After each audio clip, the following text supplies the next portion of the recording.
إلى يوم الدين وإلى أرواح والدينا ومعلمينا وذوي الحقوق علينا أجمعين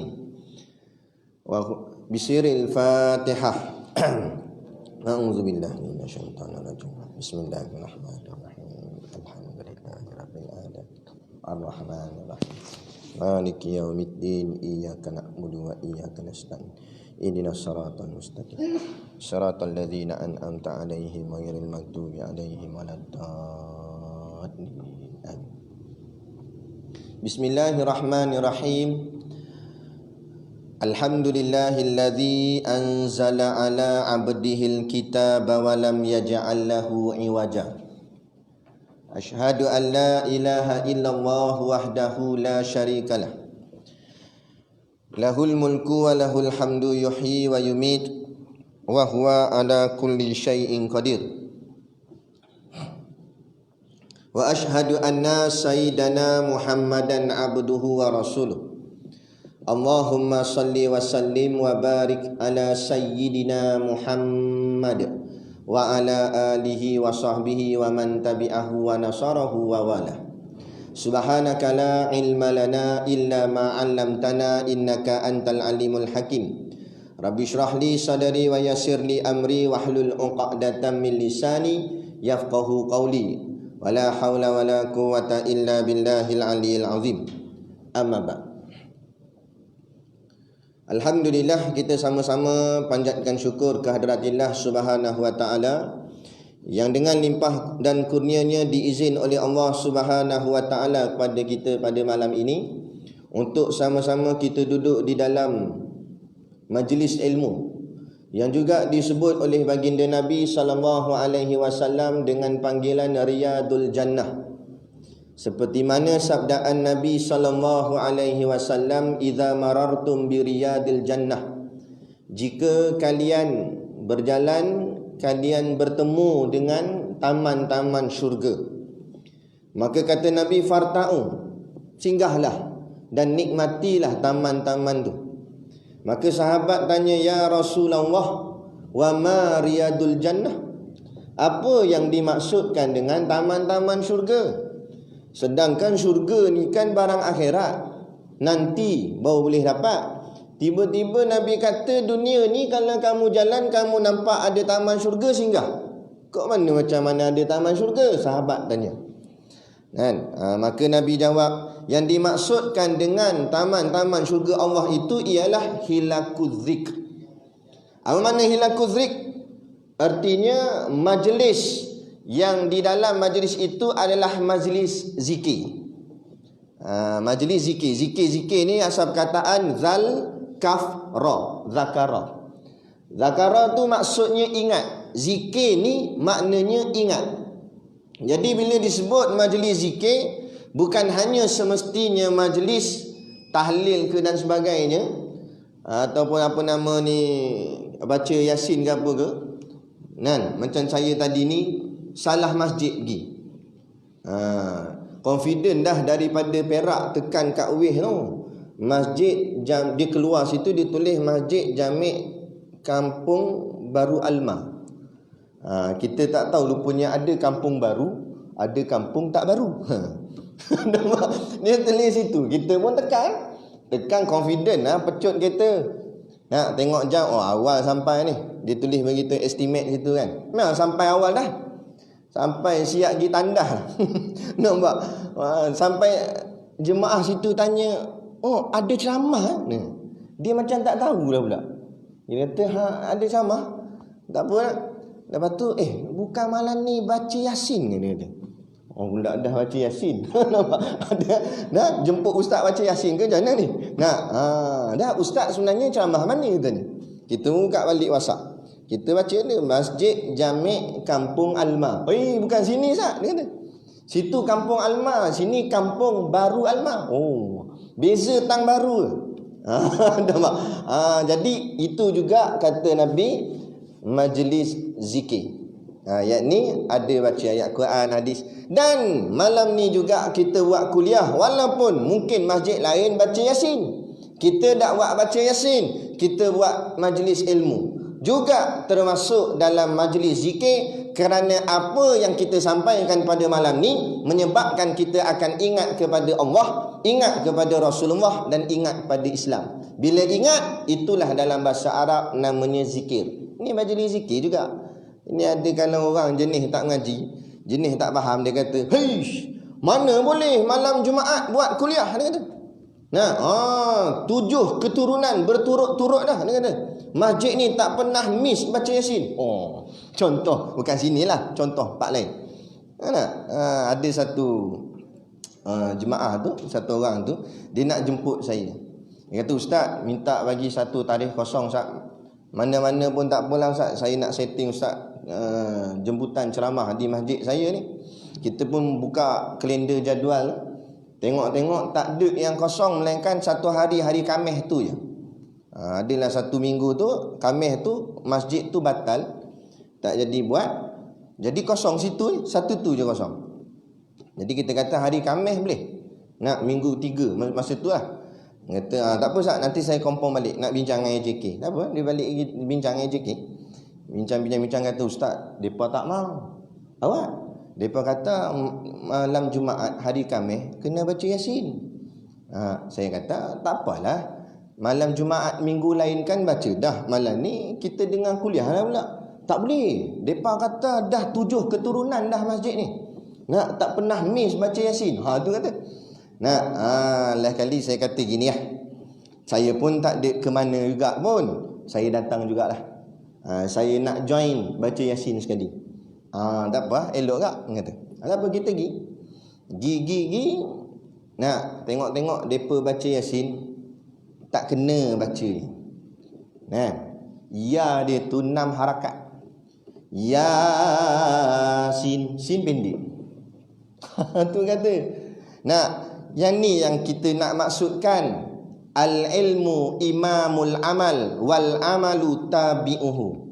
Ilmu itu imam kepada amal dan amal itu pengikutnya.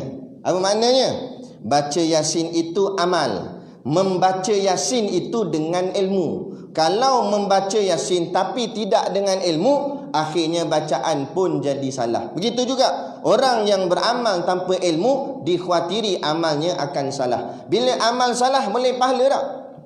Tak boleh, sebab salah. Allah Ustaz, dia kata, salah sikit takkan tak boleh. Ya panjang, sin pendek. Sepatutnya ya yang pendek, sin panjang. Yasin, patut gitu. Tak dia balik, ya panjang, sin pendek. Dia kata silap sikit. Ya, takkan kira kita tanya dia balik. Habis tu kalau kita pergi mesin ATM, kita salah satu nombor je pin dia, keluar tak duit? Kita tekan, patutnya pin dia 1, 2, 3, 4, 5, 6. Senangnya pin dia. Nampak? Tapi dia tekan 1, 2, 3, 4, 5, 7. 6 tu salah, nombor lah kali. Keluar tak duit? Tak keluar. Biar tekan 18 kali tak? Tekan.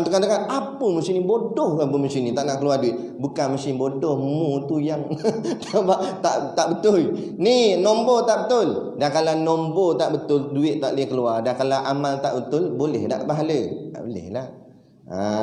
Dari situlah nak menunjukkan bahawa pentingnya ilmu. Di samping hadis Nabi, talabul ilmi faridatun ala kulli muslim, tuntutlah ilmu wajib atas tiap-tiap orang Islam.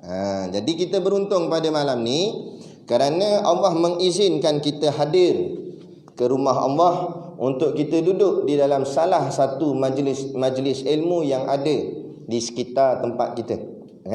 Itu tandanya Allah sayang pada kita. Tuan-tuan, ayah ibu yang dirahmati Allah sekalian, memang dari segi zahirnya kita melihat bahawa kita yang datang ke masjid ni, kita melangkah kaki dan sebagainya, tu zahir.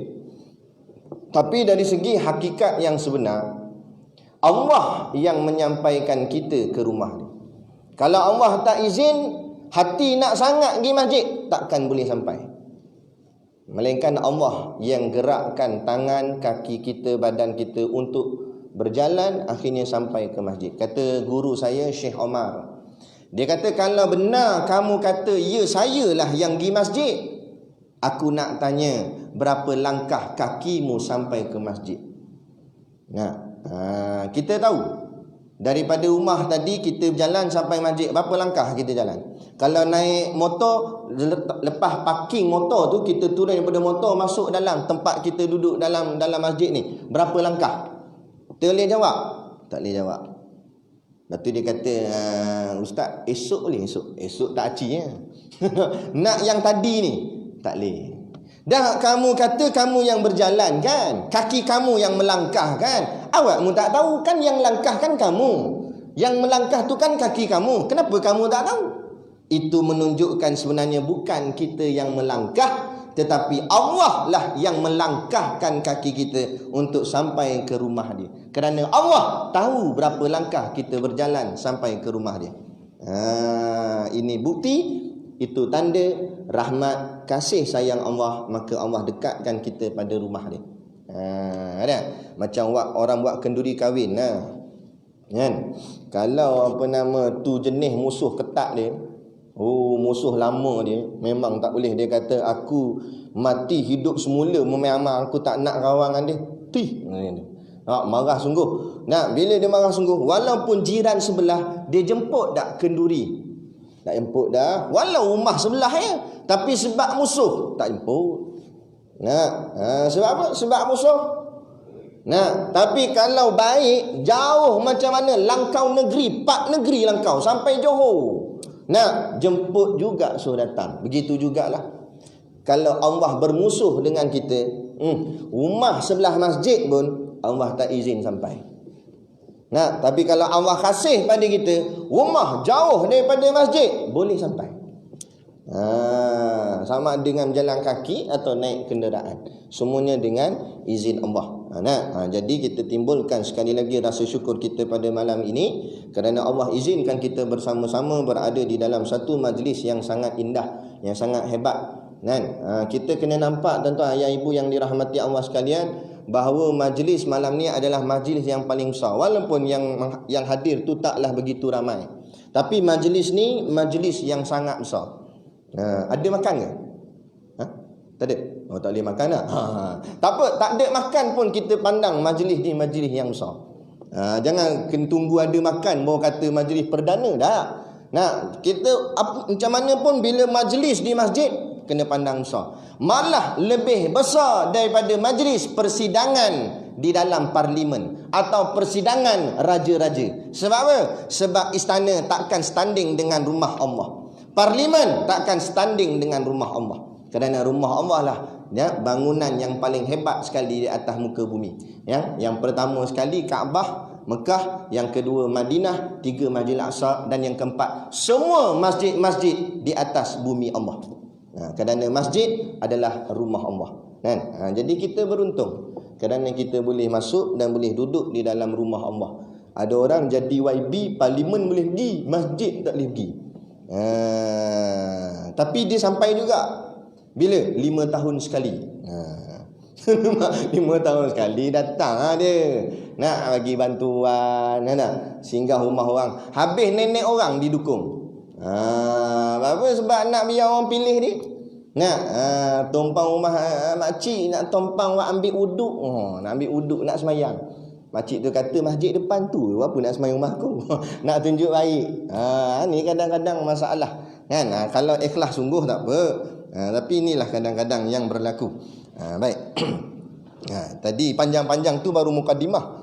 Mukadimah je berapa minit. Dalam isyak kena berhenti je tak? Baik.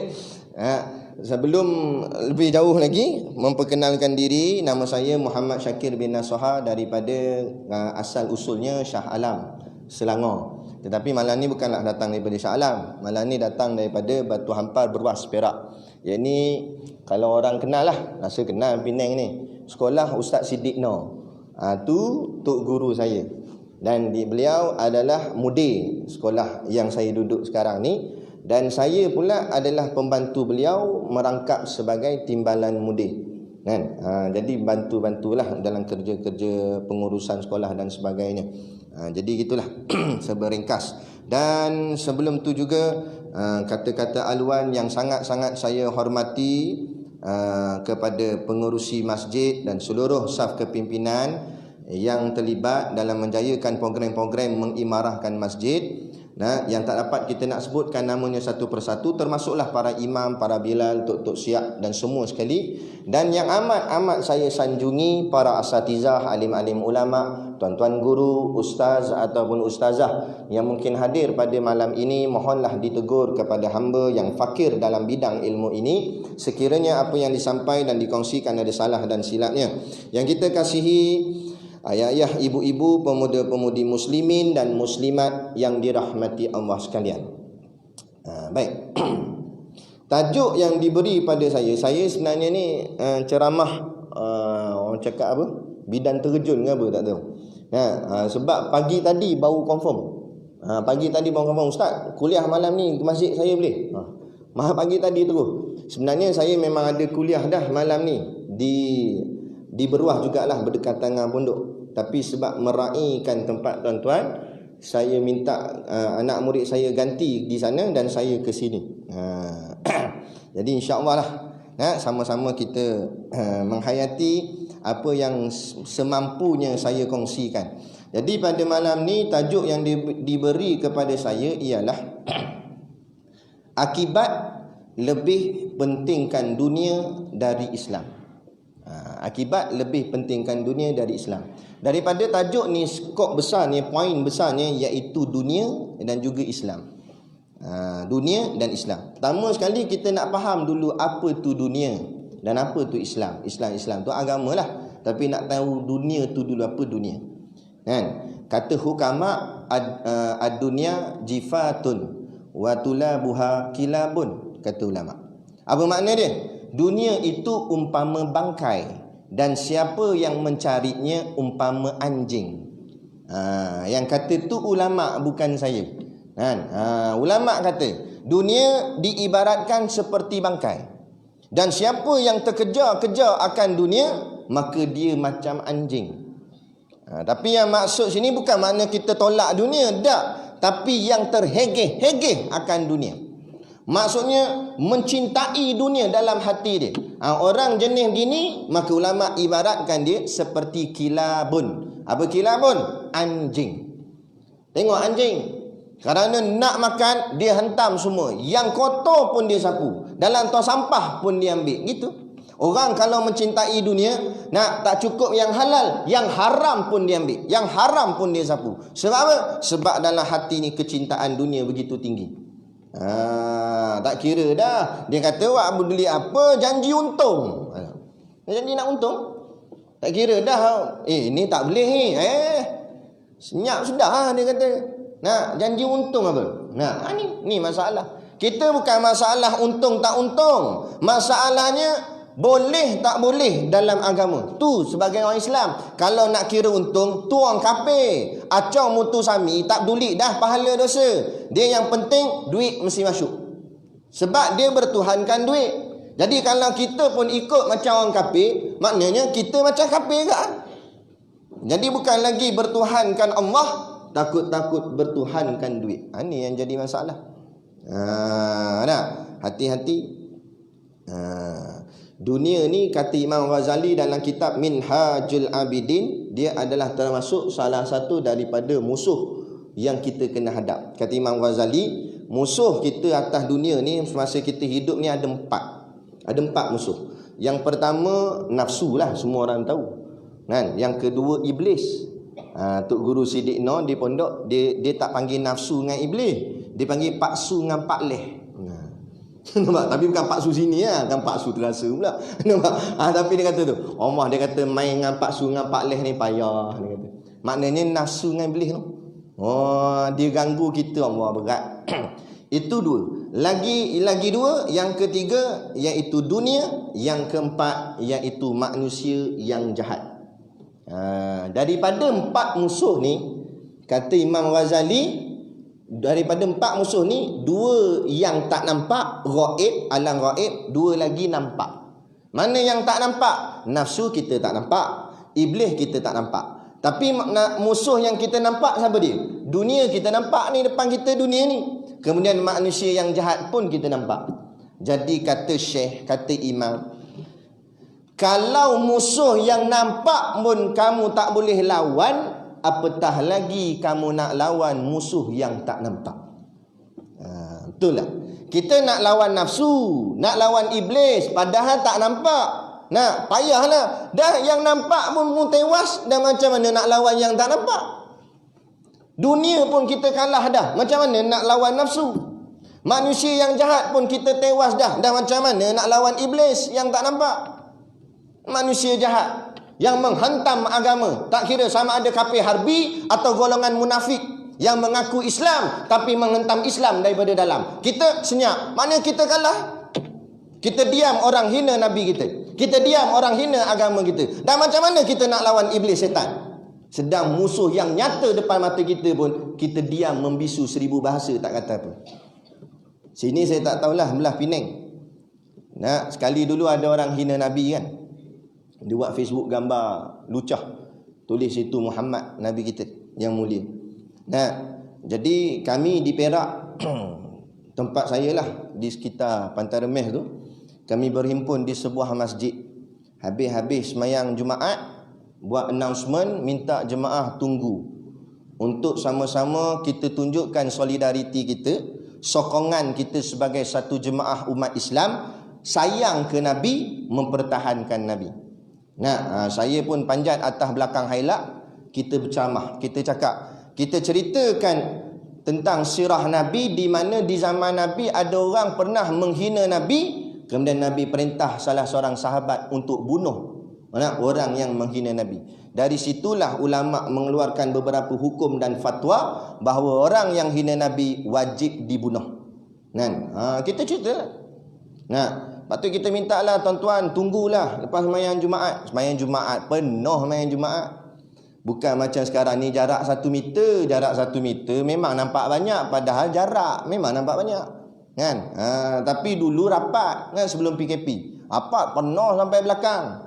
Tapi bila kita minta tunggu, sebahagian besarnya tinggal 1/4 ni, 3/4 lagi hak naik atas motor start pula. Kata ustaz, minta maaf ustaz, kerja ustaz, kerja. Nak macam mana kerja lah ustaz? Tak boleh lah. Saya kata bukan apa. Takut-takut nanti di hari kiamat, bila kamu minta syafaat dengan Nabi, Nabi kata minta maaf, saya sibuk lah, saya tak boleh bagi syafaat kat awak. Sebab kita tak ada masa untuk Nabi. Kemudian nak Nabi ada masa untuk kita. Fikir sama. Apa salah korban ustaz? Kan? Miss sekejap-sekejap, bukannya sampai majikan akan pecat terus. Kalau majikan pecat terus pun kerana kamu pertahankan Nabi, yakin Allah yang akan bagi rezeki. Tapi bila hati manusia tak nampak Allah, nampak makhluk, dia lebih takut pada makhluk daripada takut pada Allah. Ini soal akidah tuan-tuan, ayah ibu yang dirahmati Allah sekalian. Kopiah atas kepala bukan menandakan akidah. Tudung atas kepala bukan menandakan akidah. Akidah duduk di dalam hati, keyakinan pada Allah. Kopiah sampai 4 lapis atas kepala pun, tapi kalau tak ada yakin pada Allah, tak guna kopiah. Tudung atas kepala pun tapi tak ada yakin pada Allah, tudung tu hanya sekadar tutup kepala je lah. Sebab orang kata orang Islam kena tutup kepala, kita pun tutup kepala juga. Dia kata gitu je lah. Tapi dia sendiri tak faham kenapa dia kena tutup kepala, kenapa dia kena taat perintah Allah. Sebab dia tidak mengenal Allah. Bila tak kenal Allah, maka dia akan kenal dunia lebih kuat daripada Allah. Kita tanya balik diri kita masing-masing tuan-tuan, ayah ibu yang dirahmati Allah sekalian. Benar ke kita ni benar-benar sudah mengenali Allah? Dia, tuan-tuan, saya nak terangkan, kenal dengan tahu tak sama tuan-tuan. Tahu lain, kenal lain. Tahu ni tahu je, tahu. Aku tahu lah, aku tahu. Dikenal ni dengan detail. Saya buat contoh. Kalau tahu, macam orang kafir, kita tanya acong. Acong tengah jual sayur kat pasar malam. Acong Acong pakai suara pendek. Tanya Acong. Acong itu tuan orang Islam apa nama? Acong boleh jawab tak? Boleh jawab. Nampak? Acong kata itu tuan orang Islam itu Allah lah. Dia kata. Pelat sikit lah. Tapi dia boleh jawab. Sebab apa dia boleh jawab? Sebab dia pun tahu Tuhan orang Islam namanya Allah. Ini boleh kata rata-rata tahu. Mak rempit boleh jawab. Mak pet dadah tengah jarum kot lengan pun boleh jawab. Allah lah bro, dia kata. Semua orang tahu ni. Kan? Tapi bila kita tanya soalan yang agak detail sedikit, kita tanya, tahu dah Tuhan orang Islam nama Allah Acong. Tapi aku nak tanya Acong, itu sifat Allah itu apa macam sifat Allah? Ayya, kata Acong. Itu sifat saya tak tahu. Nah, lu mau tahu itu sifat Allah, lu tanya lu punya ustaz mah, dia kata. Dia tak tahu sifat. Kita pergi dekat apa nama gerai sebelah orang Islam, nama Ahmad. Kita tanya, Mat, Tuhan orang Islam nama apa? Mat jawab macam mana? Allah lah, takkan hang tak tahu, dia kata. Nah, kita tanya pula, Mat, sifat Allah macam mana sifat Allah? Ahmad kata, ayya, aku pun tak tahu. Ahmad pun sama. Nah, jadi ini Ahmad Chong namanya. Dia pun tak tahu sifat Allah. Apa beza dia Islam dengan kafir kalau begitu? Nah, kafir tak tahu sifat Allah, Islam pun tak tahu sifat Allah. Dah mu Islam jalan atas jalan apa Islam kalau begitu? Jadi tak selesai. Jadi nak tak nak kena mengaji. Kan? Mengaji tak kira usia muda atau tua, lelaki atau perempuan, sehat atau sakit, corona ke tak corona, wajib mengaji. Batulah semasa PKP yang awal-awal dulu, kat berapa 4 bulan ke 3 bulan lebih, semua masjid ditutup seluruh negara. Kan? Yang amat yang dirisaukan, bila masjid tutup tidak ada pengajian ilmu. Kan? Memang mungkin kita dapat menjauhkan diri daripada corona, maka jasad kita mungkin sihat, alhamdulillah. Selamat kita daripada orang cakap apa, jangkitan ataupun inilah wabak-wabak ni, sebab kita tak berhimpun dan sebagainya. Betul, dari segi jasad ya, memang kita mungkin selamat. Tapi persoalan dari segi rohani selamatnya. Roh kita tidak ada tazkiyatun nafs, berbulan-bulan tidak ada penyucian jiwa, tidak dibacakan ayat Quran, tidak diterangkan hadis Nabi. Nampak? Bagus juga lah ustaz-ustaz, setengah ustaz dia buat majlis ilmu secara live dan sebagainya. Kan? Kena ada juga sentuhan rohani, tak boleh tinggal. Kan? Jasad kalau tak makan pun kuru keding, apatah lagi roh tak dapat makanan dia. Makanan roh ilmu. Nah, makanan roh amal ibadat. Jadi habis. Nah, yang tu yang sepatut kita nisbah. Sebab itulah saya nak bawa datang tuan-tuan ayah ibu yang dirahmati Allah sekalian, dalam masa yang sedikit singkat ni, ya, masalah yang paling besar sebenarnya bukan dunia, tapi masalah paling besar ialah akhirat. Dalil Allah kata, ya ayyuhallazina amanu taqullaha haqqa tuqatih wa la tamutunna illa wa antum muslimun. Tu tok khatib selalu baca Jumaat. Wahai orang-orang yang beriman, bertakwalah kamu kepada Allah dengan sebenar-benar takwa. Salah satu makna takwa, kata Imam Ghazali, ialah makna khauf, yakni takut. Nah, jadi makna lain bagi ayat tadi, wahai orang-orang yang beriman, takutlah kamu kepada Allah dengan sebenar-benar takut. Jangan kamu takut pada yang lain, melainkan takut pada Allah. Kemudian Allah kata apa? Nah, wala tamutunna illa wa antum muslimun, dan jangan kamu mati melainkan dalam keadaan Islam. Jadi masalah besar kita bukan mati, bukan corona, tapi masalah besar kita Allah suruh mati dalam Islam. Yang jadi persoalan, adakah kita yakin mati kita nanti dalam Islam? Bila hari ni kehidupan kita sibuk dengan dunia semata-mata, tanpa pedulikan Islam. Jadi adakah kita mati atas nama Islam, atas jalan Islam, atau mati atas nama dunia atau jalan dunia? Allahu Rabbi. Nah, mati sibuk kerana sibuk dengan dunia, bukan sibuk dengan hal-hal akhirat, bukan sibuk dengan Islam. Ini Allah kata, jangan kamu mati melainkan mati dalam keadaan Islam. Inilah masalah besar. Bukan corona, tuan-tuan. Masalah dunia ni sebesar mana pun masalah dunia, hakikatnya kecil belaka. Sebab dunia tak besar apa. Masalah dunia sebesar mana pun masalah dunia sebenarnya kecil. Sekarang ni yang jadi kerusingan seluruh dunia apa dia? Inilah wabak ni lah, coronavirus ni. Nak sampai sempit kepala fikir, nak pegang apa pun takut. Nampak? Sampai dia nak tulis nama, nak pegang pen pun, tadi orang pegang pen. Nampak? Takut. Nampak? Terlampau sangat. Macam besar sangat masalah dunia tu. Tapi dia tak fikir masalah akhirat dia. Betul tak? Kita, kalau duit kita ni masa PKP, duit makin kering. Kerja pula tak ada dulu masa PKP itu. Bantuan pula tak dapat, nama kena potong. Pening kepala tak? Pening. Duduk depan tangga rumah, pegang kepala. Awak mak, duit aku sikit lah, serabut. Yang dia serabut apa dia? Dunia ke akhirat? Dunia. Ada tak orang serabut dengan akhirat? Termenung, dia tanya, awak termenung mak? Tahulah aku ni syurga ke neraka. Dia tahan kira. Kenapa menung ni? Tadi tahajud terlepas. Dia tahan kira penung sebab tahajud terlepas. Kita banyak kali terlepas tahajud. Ada termenung tak?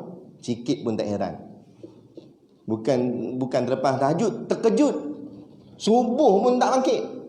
Nampak? Tahu-tahu bangun pukul 8.30. Bukan subuh gajah dah tu. Tu subuh dinosaur nama dia. Nampak? Gajah pun bangun awal. Dia pun tak kisah. Tak ada apa rasa meninggalkan sembahyang pun dia tak rasa apa. Tak datang masjid dia boleh rasa okey. La ilaha illallah. Patut kalau hati kita tak gemar ke masjid, itu tanda Allah dah cabut rasa kasih sayang pada agama. Makna mu dengan agama tu makin jauh, mu dengan Tuhan makin jauh. Sebab apa? Sebab hatimu boleh dekat dengan Tesco, boleh dekat dengan Giant, tapi tak boleh dekat dengan rumah Allah. Tak nampak ni? Tak, dia tak rasa apa-apa. Sebab apa? Sebab hati sudah kotor. Sebab hati lebih mengenali dunia daripada mengenali Allah. Ini yang kita sebut pada tajuk kita. Inilah akibat apabila mementingkan dunia lebih daripada mementingkan Islam. Nampak? Lah kali garu kepala sampai botak tengah. Sebab apa? Anak jadi jahat, nakal, main motor, sak dadah apa semua. Sebab apa anak aku jadi begini? Sebab jauh daripada didikan Islam. Jauh daripada didikan agama. Kita sibuk nakkan didikan duniawi, nakkan matematik A. Bukan salah, matematik, sains semua tu A. Tapi pendidikan Islam tu dulu kena atas sekali. Dalam hadis Nabi kata, al-Islamu ya'lu wa la yu'la alaih. Ingatlah, Islam itu paling atas dan tidak ada siapa yang lebih atas atau setara dengan Islam. Tak ada apa yang sebanding dengan Islam. Sebagai pengakhiran, saya timbulkan satu persoalan pada kita bersama supaya balik kita menong mikir. Bila anak kita pandai, pertama sekali kita akan fikir, nak hantar sekolah pondok tahfiz ke nak hantar MRSM, nak hantar sekolah sains, nak hantar ngaji orang putih. Itu je. Nampak? Kita tak nampak agama dulu, kita nampak dunia dulu. Sebab apa? Sebab kita nampak kalau dia mengaji sekolah sains, sok besar, gaji besar, pangkat besar, jawatan besar, rumah besar, kereta besar. Jadi yang semua besar tu apa dia? Dunia ke akhirat? Dunia. Jadi kalau kita membesarkan dunia, satgi semayang isyak, jangan sebut Allahu Akbar, tapi sebut dunia akbar. Sebab yang besar di hati kita dunia. Ni dalam kitab Minhajul Abidin, Imam Ghazali ceritakan bahawa di hari akhirat nanti ada dialog di antara Tuhan dengan hamba-Nya. Allah tanya, masa dunia dulu kamu buat apa? Maka makhluk ni akan jawab, ya Allah, aku besarkan engkau. Aku semayang, aku sebut Allahu Akbar. Maka apa Allah jawab? Allah kata, kazabta, pembohong, pendusta, penipu. Dalam semayang kamu kata aku besar. Bila kamu keluar daripada rumah aku dijadikan kecil sekecil-kecilnya. Malah dunia kamu lebih kamu besarkan. Habis. Bila Allah murka macam tu, alamatnya ke mana? Alamatnya wayasla sa'ira, kata Allah. Dia dibakar di dalam neraka sa'ir. Kerana apa? Innahu kana fi ahlihi masrura. Semasa dia hidup di dunia dahulu, dia berseronok-seronok dengan keluarganya tanpa mempedulikan hal-hal agamanya. Jadi cukup sekadar tu pada malam ni yang dapat kita kongsikan bersama. Moga-moga tuan-tuan, pencerahan yang kita kongsikan ini benar-benar mengetuk hati kita supaya kita nampak, biarlah nampak agama lah paling besar dalam hati kita. Siapa lagi nak pertahankan Islam kalau bukan kita sebagai orang Islam? Korbankanlah apa saja. Malulah kita kepada lembu. Sebodoh-bodoh lembu, spender pun tak pakai. Nak makan rumput saja. Kita macam-macam jenis makanan kita makan. Makan pagi lain, makan tengah hari lain, makan malam lain. Lembu tu, rumput tu kan? Pernah lembu order McD. Makan tu lembu. Bodoh-bodoh dia pun saat disuruh beri kepala dia untuk disembelih atas nama Allah, dia bagi tak? Bagi. Dia serah batang leher dia kerana jalan agama. Allah bukan suruh bagi batang leher. Allah cuma minta wa mimma razaqnahum yunfikun. Orang yang beriman, dia membelanjakan sebahagian dari rezeki yang kami berikan pada dia untuk jalan agama. Jadi macam biasalah, mana-mana kuliah saya pergi, kita ada bawa sedikit produk perniagaan untuk menampung sekolah pondok dan juga tahfiz kami di Batu Hampar, Berwas, Perak. Untuk makluman, pondok kami tidak ada di bawah tajaan mana-mana pihak, sama ada NGO ataupun kerajaan. Semuanya adalah hasil usaha Tok Guru dan anak-anak muridnya sendiri sahaja. Ada produk yang kami buat sendiri di pondok, antaranya telur masin. Kami di pondok ada tanah yang luas, orang wakaf, maka kami buat macam-macam belaan binatang, antaranya itik, lembu, kambing. Kalau tuan-tuan nak buat akikah, boleh. Hubungi kami atau Tuan Guru Siddiq Noh untuk buat akikah di sana. Kemudian kita ada bela itik, dan telur itik itu kami buat jadi telur masin. Dan telur masin yang kami jual ni bukan sebarangan telur masin, tuan-tuan. Sebab apa? Sebab itik ni itik ngaji pondok ni itik. Jadi bukan lekeh-lekeh punya itik. Jadi pakak-pakaklah tuan-tuan, niatlah membeli sambil menderma untuk bantu perjuangan Islam. Moga-moga dengan bantuan tuan-tuan kita dapat melahirkan pelapis-pelapis ulama yang akan terus membimbing umat Islam, menggerakkan umat Islam, menghidupkan umat Islam, menjagakan umat Islam. Kerana kata guru kami, kalau masyarakat tidur atau umat tidur, tak apa lagi. Tapi kalau ulama tidur, umat mati. Jadi kita nak biar ulama jaga, ulama hidup. Maka bila ulama hidup, insya-Allah umat kita akan terjaga. Jadi moga-moga dengan bantuan tuan-tuan dapat kami melahirkan pelapis-pelapis ulama, khususnya di negara kita Malaysia dan umumnya di seluruh dunia, insya-Allah. Jadi cukup sekadar tu pada malam ni. Wabillahi taufiq wal hidayah. Wassalamualaikum warahmatullahi wabarakatuh. A'udzu billahi minasyaitonir rajim. Bismillahirrahmanirrahim. Alhamdulillahi rabbil alamin, wassalatu wassalamu ala asyrafil anbiya'i wal mursalin sayyidina Muhammad wa ala alihi washabihi ajma'in. Allahumma taqabbal minna salatana wa du'aana innaka antas samiul alim wa tub alaina innaka antat tawwabur rahim. Allahumma ja'al dinana dinan nabi Muhammadin sallallahu alaihi wasallam, wa islamana islamal muslimin, wa imanana imanal mu'minin, wa salatana salatal khashiin, wa a'malana a'malas salihin, wa niyatana niyatal mukhlisin, wa dhunubana ya Allah dhunubal mustaghfirin, wa hayatana hayatal ulama, wa mautana bimautis syuhada, wa dakhinal jannata ma'al anbiya'i alaihimus salatu wassalam. Rabbana atina fid dunya hasanah wa fil akhirati hasanah wa qina adzaban nar, wa qina adzaban nar, wa qina adzaban nar. Wassallallahu ala khairi khalqihi sayyidina Muhammad wa ala alihi washabihi wasallam. Subhana rabbika rabbil izzati amma yasifun, salamun ala mursalin walhamdulillahi rabbil alamin. Amin ya rabbal alamin. Taqabbalallahu minna wa minkum. Takbir.